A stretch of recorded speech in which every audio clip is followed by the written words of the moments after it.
नमस्कार प्रेक्षकांनो.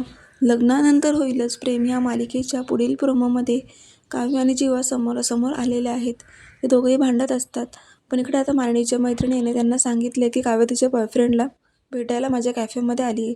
तेव्हा आता त्या कॅफेमध्ये पोहोचतात, पण जीवा तोपर्यंत निघून गेलेला असतो. त्यामुळे मानिनीला हे समजतच नाही की काव्याचा बॉयफ्रेंड नक्की आहे तरी कोण. तेव्हा आता त्या खूप रडू लागतात, कारण काव्य माझ्या मुलाची फसवणूक करते. पार्थचं याच्यामध्ये काहीही क्रेडिट नसताना बिचाऱ्याला आता खूप काही भोगावं लागणार आहे असं त्यांना वाटू लागतं. तेव्हा आता त्या काव्याला पाहून म्हणत असतात की आत्ताच्या आत्ता जाऊन हिला मी जाब विचारणार की तो आहे तरी कोण. तेव्हा आता तिच्या पुस्तकावर जे आणि के लिहिलेलं असतं आणि मानिनीला मोठा धक्काच बसतो, कारण के फॉर काव्या तर जे फॉर आहे तरी कोण. तेव्हा आता त्यांच्या मैत्रिणी म्हणतात की घरी जाऊन तू काव्याशी बोल. पुढे आता युग हा नंदिनीला म्हणत असतो की मी खूप मोठ्या प्रॉब्लेममध्ये अडकलोय. माझा प्रॉब्लेम खूप वेगळा आहे नंदिनी.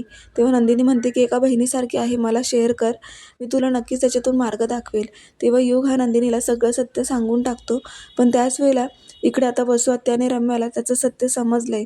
त्याने जे लेटर लपवून ठेवलं होतं ते आता रम्याला सापडलंय आणि त्यांना ते वाचून समजलंय की युगच्या आयुष्यात खूप मोठा प्रॉब्लेम झालाय.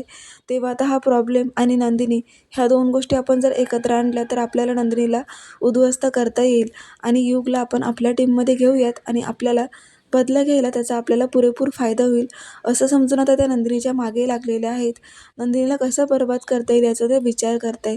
तेव्हा आता पाहूयात पुढे काय होणार ते पाहायला. विसरू नका लग्नानंतर होईलच प्रेम अशाच डेली प्रोमोसाठी चॅनलला सबस्क्राईब करा. धन्यवाद.